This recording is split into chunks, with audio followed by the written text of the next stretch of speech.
നിന്റെ പണം സാധുക്കൾക്ക് കൊടുക്കണേ, ചോദിച്ചു വരുന്നവർക്ക് കൊടുക്കണേ, അശരണർക്ക് കൊടുക്കണേ, ആലംബഹീനർക്ക് കൊടുക്കണേ, യതീമായ മക്കൾക്ക് കൊടുക്കണേ, പാവപ്പെട്ടവർക്ക് കൊടുക്കണേ. നീ അതിൽ ദുർവ്യയം ചെയ്യരുതേ, അതിൽ നീ ദൂർത്ത് കാട്ടരുതേ.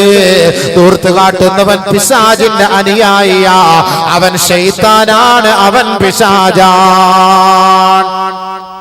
പരിശുദ്ധമായ ഹദീസ് നബിയുനാ റസൂലുള്ളാഹി സ്വല്ലല്ലാഹു അലൈഹി വസല്ലം അവൻ പിശാചാൻ. ദൂർത്ത് ആര് എവിടെ കല്യാണത്തിന് ദൂർത്ത് കാണിക്കുന്നു ഓർത്തോ, ഇവൻ പിശാചിന്റെ അനുയായി, ഇവൻ ഫറോവയുടെ അനുയായി, യാതൊരു സംശയമില്ല. ഹദീസ് ഓതിയിട്ട് ഞാൻ പറയാണ്, നിങ്ങൾക്ക് എന്നോട് വെറുപ്പ് വന്നാലും ഇല്ലെങ്കിലും ഹദീസ് ഓതിയിട്ട് ഞാൻ പറയാണ്, എന്നോടല്ല വെറുപ്പ്, അല്ലാഹുവിന്റെ റസൂലിനോട്. പിന്നെ രണ്ടാമത് കല്യാണങ്ങളിൽ ഉണ്ടാകുന്ന അഹങ്കാരമാണ് ഗാനമേള. ഹദീസ് പറഞ്ഞാൽ അതുകൂടെ കേട്ട് എഴുന്നിട്ട് വെക്കും, അല്ല കേട്ടോ, മനസ്സിലാക്കണം. എല്ലായിടത്തും എല്ലാ കല്യാണത്തിലും നമ്മളൊക്കെ വലിയ നിസ്കാരം വിഭാഗത്തും വലിയ ആചാര് വലിയ തങ്ങളും ഒക്കെ ആയിരിക്കും സംഭവം. ഒരേ കല്യാണം ഇല്ലാത്ത പണിയില്ല, അല്ല ഗാനമേള ഇല്ലാത്ത പരിപാടിയില്ല, ഗാനമേളയില്ലാത്ത പരിപാടിയില്ല. പാട്ട് കേട്ടാൽ എന്താണ് സംഭവിക്കുക? ഒരു ഗാനമേള ഉണ്ടായാൽ നല്ല നല്ല ചെറുപ്പക്കാരി പെൺകുട്ടികളെ കൊണ്ടുവന്ന് പാടിപ്പിക്കുകയല്ലയോ? ആദരവായ റസൂലുള്ളാഹി സ്വല്ലല്ലാഹു അലൈഹി വസല്ലമ തങ്ങളുടെ വാക്ക് നിങ്ങളൊന്ന് കേട്ടിട്ട് ഇനി പാടിക്കണോ, തന്റെ മക്കളെ പാട്ട് പഠിപ്പിക്കണോ എന്ന് നിങ്ങൾ തീരുമാനിച്ചോ? ലുഇനൽ മുഗന്നി വൽ മുഗന്നാ ലഹു ഔ കമാ ഖാല റസൂലുള്ളാഹി. ശപിക്കപ്പെട്ടവരുടെ പട്ടികകളെ കുറിച്ച് അല്ലാഹുവിന്റെ റസൂൽ പറയുമ്പോ ശപിക്കപ്പെട്ടവരാണ് ആരാണ്? പാട്ട് പാടുന്നവർ ശപിക്കപ്പെട്ടവരാ, പാട്ട് പാടിപ്പിക്കുന്ന വീട്ടുകാരാ, അവരെയും അല്ലാഹു ശപിച്ചിരിക്കുകയാണ്, യാതൊരു സംശയവും വേണ്ട.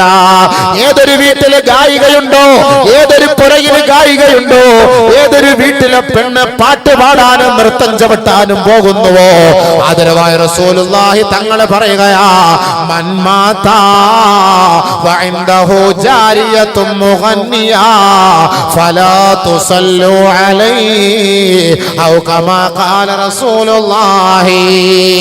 ആരെങ്കിലും മരണപ്പെടുമ്പോ നിങ്ങളൊന്ന് അന്വേഷിക്കണേ, ആ മരണപ്പെട്ട വ്യക്തിയുടെ മക്കൾ ആരെങ്കിലും ഗായകന്മാരാണോ ഗായികമാരാണോ എന്ന് നിങ്ങളൊന്ന് നോക്കിയിട്ട് വേണം അവന്റെ മയ്യത്ത് നമസ്കരിപ്പിക്കാൻ. ഏതെങ്കിലും ഗായികമാരുടെ വാപ്പമാരോ ഉമ്മമാരോ മരണപ്പെട്ടാൽ ഫലാ തുസല്ലു അലൈഹി, അവന്റെ മേൽ മയ്യത്ത് നമസ്കരിക്കരുത്. നബിയുനാ റസൂലുള്ളാഹ്. വേണോ മക്കളെ? അല്ലാഹുവിന്റെ റസൂലിന്റെ വാക്കല്ലയോ? മരിച്ചുപോയാൽ ആരാണ് ഗാനമേളയ്ക്ക് നേതൃത്വം കൊടുക്കുക? മരണപ്പെട്ടു പോയാൽ ആരാണ് പാട്ടിന് ചെണ്ടമേളത്തിന് നേതൃത്വം കൊടുക്കുക? ആരാണ് താളം പിടിക്കുക? അല്ലാഹുവിന്റെ റസൂലാണോ നമുക്ക് വേണ്ടത്? ഈ ഭൗതികമായ ലോകത്തിന്റെ ഇച്ഛാശക്തിയാണോ നമുക്ക് വേണ്ടത്? ആദരവായ റസൂലുള്ളാഹി തങ്ങളുടെ ശഫാഅത്ത് നമുക്ക് വേണ്ടയോ? ആദരവായ റസൂലുള്ളാഹി തങ്ങളുടെ മുബാറക്കായ കരങ്ങൾ കൊണ്ട് ഹൗദുൽ കൗസറിന്റെ വെള്ളം നമുക്ക് വേണ്ടയോ? ഗാനമേളകൾ ഒഴിവാക്കണേ, അതിൽ പാടാൻ പോകരുതേ. എന്റെ പൊന്നുപെങ്ങളെ, പർദയിട്ടിട്ടല്ലേ മഫ്തയിട്ടിട്ടല്ലേ പൊന്നുപെങ്ങളെ ഈ ഗാനമേള സദസ്സിൽ നീ പോയിരിക്കുന്നത്? ഏത് ലാഘവത്തോടെ വാള് കേൾക്കാൻ വരുന്ന അതേ ലാഘവത്തോടെ ഗാനമേളയുടെ സദസ്സിൽ പോയിരിക്കുന്ന പെണ്ണിനെ കുറിച്ച്, പോയിരുന്ന് കേൾക്കുന്ന ആണിനെ കുറിച്ച് ആദരവായ റസൂലുള്ളാഹി തങ്ങളെ പറയുന്ന വാക്കെന്തെന്ന് പറയട്ടെ? മൻ ജലസ ഇലാ ഖൈനത്തിൻ യസ്മഉ മിൻഹാ യുസബ്ബു ഫീ ഉദ്നിഹാ അൽ ആനികു യൗമൽ ഖിയാമ ഔ കമാ ഖാല റസൂലുള്ളാഹി. ഏതെങ്കിലും ഒരു ഗാനമേള സദസ്സില്, നിക്കാഹിന്റെ സദസ്സില്, കല്യാണ സദസ്സില് ഗാനമേള നടക്കുന്നുവോ, ആ ഗാനമേള കേൾക്കാൻ ഏതെങ്കിലും ഒരാണോ ഒരു പെണ്ണോ പോയിരുന്നാൽ അല്ലാഹുവിന്റെ റസൂല് പറയുകയാ, നിന്റെ ഏത് കാത് കൊണ്ടാണോ ഏത് ചെവി കൊണ്ടാണോ ആ പാട്ട് നീ ഇൻപത്തോടെ കേൾക്കുന്നത്, ഹബീബായ തങ്ങൾ പറയുന്നു, മോളെ പെങ്ങളെ, യുസബ്ബു ഫീ ഉദ്നിഹി അൽ ആനികു യൗമൽ ഖിയാമ. ഇമ്പമാർ വൈവിധ്യമാർന്ന ശൈലിയിൽ രസകരമായ കൊട്ടും പാട്ടോടുകൂടി ആ പാട്ടും ഗാനമേളയും നീ കേട്ടവളാണെങ്കിൽ നാളെ ഖിയാമത്ത് നാളിൽ നിന്റെ കാതിലേക്ക് അല്ലാഹു സുബ്ഹാനഹു വ തആല ഈയം ഉരുക്കി ഒഴിച്ചു തരുമെന്ന് ലോകത്തിന്റെ മുത്ത് മുഹമ്മദ് മുസ്തഫ സല്ലല്ലാഹു അലൈഹി വസല്ലം. അൽ ഗിനാഉ യുംബിതുൻ നിഫാഖ്, പാട്ട് നിന്റെ ഹൃദയത്തിൽ കാപട്യം വളർത്തി തരുമെന്ന് ഔ കമാ ഖാല ഹബീബുനാ റസൂലുള്ളാഹ് ലാ തബിയുൽ ഖൈനാത് വലാ തശ്തറൂഹുന്ന വലാ ഖൈറ ഫീ തിജാറത്തിൻ ഫീഹിന്ന വസമനുഹുന്ന ഹറാം ഔ കമാ ഖാല റസൂലുള്ളാഹി. നിങ്ങളുടെ മക്കളെ പാട്ട് പാടാൻ നിങ്ങളെ വിടരുത്. നിങ്ങളുടെ മക്കൾക്ക് പാട്ടിനും സംഗീതത്തിനും വേണ്ടി ഗിത്താർ വാങ്ങി കൊടുക്കരുത്, ഹാർമോണിയം വാങ്ങി കൊടുക്കരുത്, തബല വാങ്ങി കൊടുക്കരുത്. അത് നിങ്ങൾ വാങ്ങരുത്, അത് നിങ്ങൾ വിലക്ക് വിൽക്കരുത്. അല്ലാഹുവിന്റെ റസൂൽ പറയുകയാ, ആ കച്ചവടത്തിലെ ബർക്കത്തില്ല മക്കളെ. അബൂബക്കറിനോട് വെറുപ്പ് വരരുത്, അല്ലാഹുവിന്റെ റസൂലിന്റെ വാക്കാ. നാളെ ഹൗദുൽ കൗസർ വേണോ, അർശിന്റെ തണല് വേണോ, നബി തങ്ങളുടെ ശഫാഅത്ത് വേണോ, എല്ലാവരും ഈ ഖബർ വരെ നമ്മളോടൊപ്പം ഉണ്ടാവുകയുള്ളൂ. പറയങ്ങാനം പള്ളിയുടെ ഖബർസ്ഥാൻ വരെ കൂട്ടത്തിൽ ആളുകൾ ഉണ്ടാകും. ആ ഖബറിലേക്ക് നമ്മുടെ മയ്യത്തെടുത്ത് വെച്ച് മിൻഹാ ഖലഖനാകും വഫീഹാ നുഈദുകും വമിൻഹാ നുഖ്രിജുകും താറതൻ നുഖറാ. ഈ മണ്ണിൽ നിന്നാണ് സഹോദരാ നിന്നെ അല്ലാഹു സൃഷ്ടിച്ചത്. ഈ മണ്ണിലേക്കാണ് അല്ലാഹു നിന്നെ മടക്കുന്നത്. ഇനി ഒരു ദിവസം വരും ഓർക്കണേ, ഈ മണ്ണോട് ചേർത്ത് നിന്നെ അല്ലാഹു മൂടിയിട്ടില്ല. ഈ മണ്ണിൽ നീ ഭസ്മമായി തുരുമ്പ് പിടിച്ചു പോയിട്ടില്ല. നിന്റെ ശരീരം ചെതല് നിന്ന് നീ മരീമസമായി പോയി എന്ന് ധരിക്കണ്ട. ഇല്ല ഇല്ല. വഫീഹാ നുഈദുകും മറത്തൻ ഉഖറാ. മറ്റൊരു സന്ദർഭത്തിൽ അല്ലാഹു ഈ ഖബറിൽ നിന്ന് നിന്നെ ഉയർത്തെഴുന്നേൽപ്പിക്കപ്പെടുകയാണ്. അന്ന് നിനക്കറിയാൻ കഴിയും അന്ന് നീ ആരായിരുന്നുവെന്ന്. അന്ന് നീ പാട്ടിനെ പ്രോത്സാഹിപ്പിച്ചവനാണോ, വിവാഹത്തിന് ഇസ്ലാമിക ശരീഅത്തോടുകൂടി നടത്തിയവനാണോ, അതെല്ലാം ദൂരത്തോടുകൂടി അഹങ്കരിച്ച് നടത്തിയവനാണോ, കോടാനുകോടി ചെലവ് ചെയ്ത് ആഡംബര കല്യാണം നടത്തിയവനാണോ? ഇന്ന് ദുനിയാവിൽ നിന്നെ പ്രശസ്തിക്ക് വേണ്ടി, ദുനിയാവിൽ നിന്നെ അഭിനന്ദിക്കാൻ വേണ്ടി നൂറുകണക്കിന് ആളുകൾ കാണും. ആ ഖബറിൽ നിന്ന് ഇസ്രാഫീൽ ഊതപ്പെടുമ്പോ, ആ ഊതപ്പെടുന്ന സമയത്ത് നിന്നെ ഉയർത്തെഴുന്നേൽപ്പിക്കപ്പെടുകയാ. ആ സമയത്താണ് നീ മനസ്സിലാക്കുക, അല്ലാ എന്റെ കാതിൽ ഖുർആൻ കേൾക്കുന്നില്ലല്ലോ. അല്ലാഹുവിന്റെ റസൂൽ പറയുകയാണ്, ആരാണോ പാട്ട് കേട്ട് തന്നെ ആഗ്രഹിക്കുന്നത്, ഇഷ്ടപ്പെടുന്നത്, ആനന്ദിക്കുന്നത്, അവന്റെ കാതുകൊണ്ട് പാട്ട് കേട്ട് സന്തോഷിച്ചാൽ ലം യസ്മഉൽ ഹുറാനീർ, പരിശുദ്ധമായ ഖുർആൻ ഹൂറികൾ സ്വർഗ്ഗത്തിൽ ഓതുന്നത് അവന്റെ കാതിലൂടെ കേൾക്കാൻ സാധ്യമല്ല. കാരണം പാട്ട് കേട്ട് അവന്റെ കാത് അല്ലാഹു അടച്ചു കളഞ്ഞിരിക്കുകയാണ്. നരകത്തിലെ ഈയം കൊണ്ട് ഒരുക്കി ഒഴിക്കുകയാ. അവൻ നിലവിളിക്കുന്നു ബിൽ ബൈലി വസ്സുബൂർ, എന്റെ നാശമേ അല്ലാ, എന്റെ നാശമേ അല്ലാ, ഒന്ന് സംരക്ഷിക്കണേ അല്ലാ. അതുകൊണ്ടാണ് മഹദിയായ ആയിഷ ബീവി പറഞ്ഞത്, ഇന്നല്ലാഹ ഹറമൽ ഗിനാ, ഇന്നല്ലാഹ ഹറമൽ ഖൈനാ വസമനഹാ വബൈഅഹാ വൽഇസ്തിമാഅ ഇലൈഹാ. ആദരവായ റസൂലുള്ളാഹി തങ്ങൾ പറഞ്ഞതായി മഹദിയായ ആയിഷ ബീവി പറയുകയാണ്, അല്ലാഹു പാട്ട് നിരോധിച്ചിരിക്കുകയാണ്, അല്ലാഹു സംഗീതത്തെ നിരോധിച്ചിരിക്കുകയാണ്, അല്ലാഹു ഗായികമാരെ, ഗായകന്മാരെ നിരോധിച്ചിരിക്കുകയാണ്. അവരുടെ പണം അല്ലാഹു ഹറാമാക്കിയിരിക്കുകയാണ്. അവരുടെ സദസ്സിൽ ആരാണോ പോയിരിക്കുന്നത് അതും അല്ലാഹു നിരോധിച്ചിരിക്കുകയാ. അതുകൊണ്ട് മക്കളെ, നിങ്ങൾ അത് വർജിക്കണേ. ഹലാലായ ഒരു പെണ്ണിന്റെ കല്യാണ സദസ്സില് ഹറാമായ, അല്ലാഹു നിരോധിച്ച, റസൂൽ നിഷിദ്ധമാക്കിയ, ഉമ്മഹാത്തുൽ മുഅ്മിനീങ്ങൾ പോലും വെറുപ്പോടെ കണ്ട ആ കല്യാണ സദസ്സുകളിൽ ഗാനമേള അരുതേ. അത് ശാപമുണ്ടാക്കും മക്കളെ, നിന്റെ കുടുംബ ജീവിതത്തെ ബാധിക്കും മക്കളെ. നിനക്കുണ്ടാകുന്ന കുട്ടികളുണ്ടല്ലോ, ആ കുട്ടികൾ പിഴച്ചു പോകാൻ കാരണമാകും മക്കളെ. നാളെ മഹ്ശറിന്റെ മൈതാനയിൽ ഈ മാതാപിതാക്കൾക്കെതിരെ, ഈ അരുമ സന്താനങ്ങൾ നിനക്കെതിരെ നാളെ റബ്ബിന്റെ കോടതിയിൽ അപേക്ഷയുമായെത്തും, ആക്ഷേപവുമായെത്തും. നിങ്ങൾ നാളെ പിടിക്കപ്പെടും. അതുകൊണ്ട് അല്ലാഹുവിന്റെ റസൂൽ പറഞ്ഞത് കേട്ടോ, നിങ്ങൾ കല്യാണ സദസ്സുകളിൽ പാട്ടുകളും നൃത്തങ്ങളും ഡിജെകളും ഒഴിവാക്കണേ. ഇത് അബൂബക്കറിന്റെ വാക്കല്ല. ഇത്രയും ഓതിയത് ഹദീസ് ഓതിയിട്ടാണ്, പരിശുദ്ധ ഖുർആൻ ഓതിയിട്ടാണ്. ഒരായത്തും കൂടെ ഈ വിഷയത്തിൽ സൂറത്തുൽ ലുഖ്മാനിന്റെ 6-ാമത്തെ ആയത്ത് എടുത്താൽ നിങ്ങൾക്ക് കാണാം. വഇദാ തുത്ലാ അലൈഹി ആയാതുനാ വല്ലാ മുസ്തക്ബിറാ കഅല്ലം യസ്മഅഹാ كأن في أذنيه وقرا كأن في أذنيه وقرا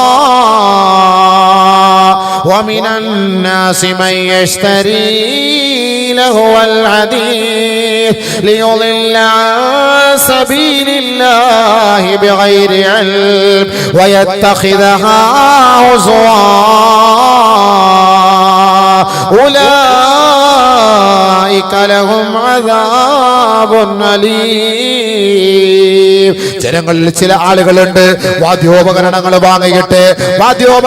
വാങ്ങിയിട്ട് സംഗീത ഉപകരണങ്ങൾ വാങ്ങിക്കൊണ്ട് പരിശുദ്ധമായ ശരീഅത്തിനെ തകർക്കാൻ വേണ്ടി, ഇസ്ലാമിക ആചാര അനുഷ്ഠാനങ്ങളെ തടയിടാൻ വേണ്ടി വാദ്യോപകരണമായി വാദകോലാഹലങ്ങളുമായി പാട്ടും സംഗീതവുമായി വരുന്ന എത്രയോ പേരുണ്ട്. അവരോട് പറയണേ നബിയേ, ഉലൈക ലഹും അദാബുൻ മുഹീൻ. അവർക്ക് നാണം കെട്ട ശിക്ഷയാ, അവർക്ക് നാണം കെട്ട ശിക്ഷയാ. പരിശുദ്ധ ഖുർആൻ ഓതിക്കൊണ്ടാണ് പറയുന്നത്. ഈ ഖുർആൻ ഓതുമ്പോ അവരുടെ ചെവിയിലേക്ക് കയറുകയില്ല. ഈ ആയത്ത് ഓതുമ്പോ സമ്പന്നന്മാർക്ക് ഇഷ്ടപ്പെടുകയില്ല. അല്ലാഹു തന്നെ പറയുകയാ, ഇത് ഓതിക്കൊടുക്കുമ്പോ വല്ലാ മുസ്തക്ബിറാ, അവർ അഹങ്കാരികളും ധിക്കാരികളുമായി തിരിഞ്ഞു പോകുമത്രേ. ഓർക്കണേ, ഖുർആൻ കേട്ടിട്ട് ഇനിയും വീണ്ടും പഴയ ശൈലിയിലേക്കാണ് വരുന്നതെങ്കിൽ, വീണ്ടും തന്റെ നിക്കാഹിലും വൈവാഹിക ജീവിതത്തിലും പണങ്ങൾ വാരിയെറിഞ്ഞ് ഹറാമിന്റെ വഴികളെയാണ് അവലംബിക്കുന്നതെങ്കിൽ, പറയൂ ഹബീബേ, ദുനിയാവിലും അവർക്ക് നിന്ദ്യതയാ, ആഖിറത്തിലും അവർക്ക് നിന്ദ്യതയാണ്. അല്ലാഹു അവരെ സമീപിക്കുക പോലുമില്ല. അർബഅത്തും, 4 വിഭാഗക്കാർ, ലാ യൻദുറുല്ലാഹു ഇലൈഹിന്ന, 4 വിഭാഗം സ്ത്രീകളെ അല്ലാഹു നോക്കുകയേ ഇല്ല, അല്ലാഹു സഹായിക്കുകയേ ഇല്ല, അല്ലാഹു സംരക്ഷിക്കുകയേ ഇല്ല. ഒന്ന് അസാഹിറ, ഒരാളെ തകർക്കാൻ വേണ്ടി മന്ത്രവാദം നടത്തുന്ന പെണ്ണ്, കൂടോത്രം നടത്തുന്ന പെണ്ണ്.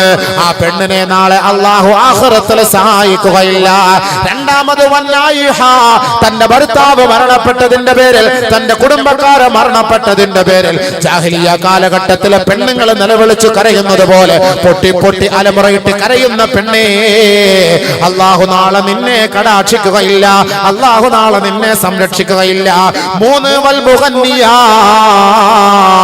14-ാം രാവിലെ പോയി പാട്ട് പാടുന്ന പെണ്ണെ, റിയാലിറ്റി ഷോയിൽ പാട്ട് പാടുന്ന പെണ്ണെ, ജഡ്ജിയുടെ മുന്നിൽ രസത്തോടുകൂടി ആടിപ്പാടി തിമിർക്കുന്ന പെണ്ണെ, അള്ളാന്റെ റസൂലാണോ നിനക്ക് വേണ്ടത്, അതല്ല ഒരു ഫ്ലാറ്റ് ആണോ നിനക്ക് വേണ്ടത്? ഓർക്കണേ മോളെ, ഹബീബായ തങ്ങളുടെ വാക്കിനെ ധിക്കരിച്ചിട്ട് നിന്റെ ശരീരത്തെ മാർദ്ദവ തുടുമ്പുകളെ മുഴുവനും കാണിച്ചുകൊണ്ട്, അങ്കലാവണ്യത്തെ വെളിപ്പെടുത്തിക്കൊണ്ട്, വെറും നൈസായ ഡ്രസ് ഇട്ടുകൊണ്ട് എത്രയോ അന്യ പുരുഷന്മാരെ ലോകത്ത് കണ്ട് ആസ്വദിക്കുന്ന തരത്തിൽ ആടിപ്പാടി തിമിർക്കുന്ന മുസ്ലിം പെണ്ണ്, അല്ലാഹുവിന്റെ റസൂലിന്റെ വാക്കിനെ ധിക്കരിക്കല്ല മോളെ.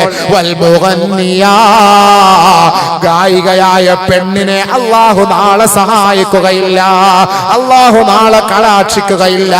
നീ എത്ര തലയിൽ തുണിയിട്ടോ, നീ എത്ര നോമ്പെടുത്തോ, നീ എത്ര നമസ്കരിച്ചോ, മുന്നുമോളെ ആടിപ്പാടി ജനങ്ങളുടെ മുന്നിൽ തിമിർത്ത് ആടിയിട്ട് സംഗീത കച്ചേരി നടത്തിയിട്ട് നീ നിസ്കരിച്ചാൽ നിന്റെ നിസ്കാരം അല്ലാഹുക്ക് വേണ്ട മോളെ. ഹബീബായ തങ്ങളുടെ വാക്കല്ലേ ഈ പറയുന്നത്? ആ പരമ്പരയിൽ ജനിച്ച പെണ്ണല്ലയോ നീ? അല്ലാഹുവിന്റെ റസൂലിനെ ധിക്കരിക്കല്ലേ, ഹബീബായ തങ്ങളുടെ വാക്കുകളെ ചവിട്ടിത്തേക്കരുതേ. അല്ലാഹുവിന്റെ റസൂലിന്റെ വാക്കുകളാണ്. നാളെ റബ്ബിന്റെ സഹായം നിനക്ക് വേണ്ടയോ? 4-ാമത്തെ പെണ്ണ് വൽമർഅതു മഅൽ മർഅ, പെണ്ണും പെണ്ണുമായി പ്രകൃതി വിരുദ്ധമായ വേശ്യാവൃത്തികളിൽ ഏർപ്പെടുമ്പോൾ അല്ലാഹു റബ്ബുൽ ഇസ്സത്ത് ഇവളെയും നാളെ കടാക്ഷിക്കുകയില്ല, ഇവളെയും നാളെ സംരക്ഷിക്കുകയില്ല. അല്ലാഹു ഇത്തരത്തിലെ പെൺകുട്ടികളിൽ നിന്ന് നമ്മുടെ സമുദായത്തിലെ മക്കളെ സഹായിക്കട്ടെ, സംരക്ഷിക്കട്ടെ. നാളെ നമ്മുടെ മക്കൾ പിഴച്ചുപോയി, ആഖിറത്തിൽ പിഴച്ചുപോയ മക്കളായി നിന്നാൽ വാപ്പായും ഉമ്മായും കൈകടിക്കേണ്ടി വരും, ഖേദിക്കേണ്ടി വരും. അതുകൊണ്ട് വേണമെങ്കിൽ ഇൻഷാ അല്ലാഹ് ഇനിയും അല്ലാഹു നമുക്ക് ആയുസ് തന്നിട്ടുണ്ട്. ഇത്ര നാളും പാടിയത് പോട്ടെ, ഇത്ര നാളും പാടി മത്സരത്തിന് പോയത് പോട്ടെ, അവളോട് തൗബ ചെയ്യാൻ പറ. വേണ്ട അല്ലാഹ്, ഇനി മേലിൽ പോകില്ല അല്ലാഹ്. കല്യാണത്തിന് കച്ചേരി നടത്തിയ ഹാജിയാക്കന്മാരെ, നിങ്ങൾ റബ്ബിന്റെ മുന്നിൽ പൊട്ടിക്കരഞ്ഞിട്ട് പറ, എന്റെ വിവരമില്ലായ്മ കൊണ്ട് ഞാൻ ചെയ്തു പോയതാണ് അല്ലാഹ്. എന്റെ കല്യാണം നീ ഫസാദാക്കരുത് അല്ലാഹ്. എന്റെ മകളുടെ കുടുംബ ജീവിതം നീ ഫസാദാക്കല്ലേ അല്ലാഹ്.